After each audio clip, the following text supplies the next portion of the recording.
Միացյալ Նահանգների կոնգրեսի անդամ Բրեդ Շերմանը ներկայացրել է մի փոփոխություն, որը արգելափակում է ԱՄՆ միջազգային ֆինանսական կորպորացիայի աջակցությունը Թուրքիային եւ Ադրբեջանին։ Դա պետք է ձգվի այնքան ժամանակ, քանի դեռ Թուրքիան չի վերացրել Հայաստանի շրջափակումը, իսկ Ադրբեջանը ազատ չի արձակել հայ ռազմագերիներին։ Շերմանը նշել է, որ փոփոխությունը սահմանում է, որ միջազգային ֆինանսական կորպորացիան այլևս ոչ մի ցենտ չի վճարի Թուրքիային եւ Ադրբեջանին, քանի դեռ փակ են Հայաստանի սահմանները եւ բանտարկված են մնում հայ պատանդները։ Շերմանն առաջ է մղում մեկ այլ փոփոխություն եւս, որը չեղարկում է ԱՄՆ նախագահի 907-րդ հոդվածը չեղյալ հայտարարելու լիազորությունները, փաստացի արգելափակելով Ադրբեջանին տրվող ԱՄՆ-ի ռազմական օգնությունը։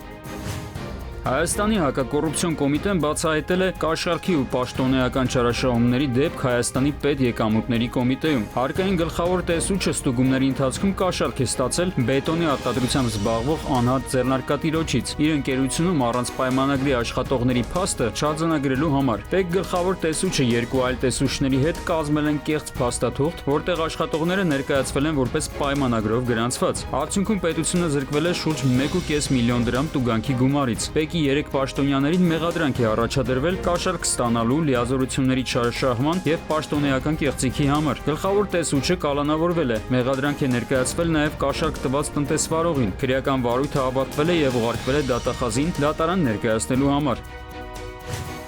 Քրեական ոստիկանության Երևան վարչության թմրամիջոցների ապօրինի շրջանառության դեմ պայքարի բաժնի ծառայողները համայնքային ոստիկանության Սիսիանի բաժնի գործընկերների հետ օրերս գնացել են հերթական օպերատիվ տվյալների հետքերով։ Արդյունքում ձերբակալվել է Սիսիան քաղաքի բնակիչ 52-ամյա տղամարդ։ Նրա վարած ավտոմեքենան տեղափոխվել է պահպանվող հատուկ տարածք։ Ձերբակալվածի խուզարկությամբ հայտնաբերվել է հոգեմետ 28 հաբ։ 52-ամյա տղամարդու տան զննությամբ հայտնաբերվել է նաև ափիոնի նմանվող զանգվածով ապակե տարա։ Արդեն հաջորդ օրը զննվել է նաև տղամարդու ավտոմեքենան։ Հայտնաբերված պոլիէթիլենային տոպրակում եղել է 350 գրամից ավելի ափիոնանման զանգված։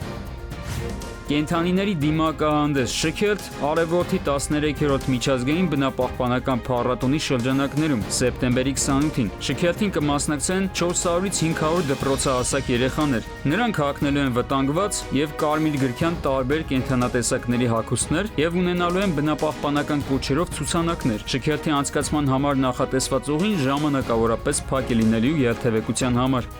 Արմեն Աթալյան, ժամը լրատվական։